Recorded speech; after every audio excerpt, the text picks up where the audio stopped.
ഈ വർഷം ജനുവരി 31-നാണ് PND കോളനിയിലെ അഴുക്കുവെള്ളത്തിൽ നിന്ന് ദുരിത ജീവിതത്തിൽ നിന്ന് ഒരു മോചനം സ്വപ്നം കണ്ട് മുണ്ടൻവേലിയിലെ ഈ ഫ്ളാറ്റുകളിലേക്ക് 77 കുടുംബങ്ങൾ എത്തിയത്. പക്ഷേ അവർക്ക് വെറും 4 മാസത്തിനുള്ളിൽ പറയാനുള്ളത് ഈ ഫ്ളാറ്റുകളിൽ അനുഭവിക്കുന്ന ദുരിതത്തെക്കുറിച്ചാണ്. മഴ പെയ്തു തുടങ്ങിയപ്പോൾ തന്നെ ഫ്ളാറ്റുകളുടെ അകത്തുള്ള ഭിത്തികൾ ചോർന്നൊലിച്ചു.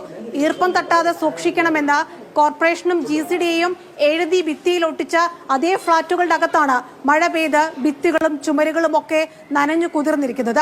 ഈ മഴക്കാലത്തെങ്കിലും സമാധാനത്തോടെ ഉറങ്ങാമെന്ന് പറഞ്ഞതാണ്. സന്തോഷത്തോടെ താക്കോൽ സ്വീകരിച്ചു വന്നതാണ്. പക്ഷെ അതിനുള്ള സാഹചര്യം ഇതുവരെ കിട്ടിയിട്ടില്ല. ഇതൊക്കെ കണ്ട മഴയത്ത് വെള്ളവും വീടിനകത്തുനിന്ന് വെള്ളം വീഴുന്നു, മേലിൽ നിന്ന് താഴോട്ട് വെള്ളം വീഴുന്നു.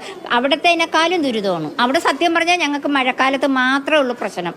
അതായത് വെള്ളം കയറി കഴിഞ്ഞാൽ വെള്ളം ഇറങ്ങും, ഞങ്ങൾ ക്ലീൻ ചെയ്യും. ഞങ്ങൾക്കറിയാം മഴ പെയ്യുമ്പോൾ വെള്ളം കയറി ഞങ്ങൾ സാധനങ്ങളെടുത്ത് പൊക്കത്ത് വെക്കും. ഇവിടെ നമ്മൾ വെള്ളം കയറൂലെന്നും പറഞ്ഞിരുന്നതാ. പക്ഷെ ഇത് അതിനേക്കാളും ദുരിതമാണ്. നമ്മളിനി മനുഷ്യരല്ലേ.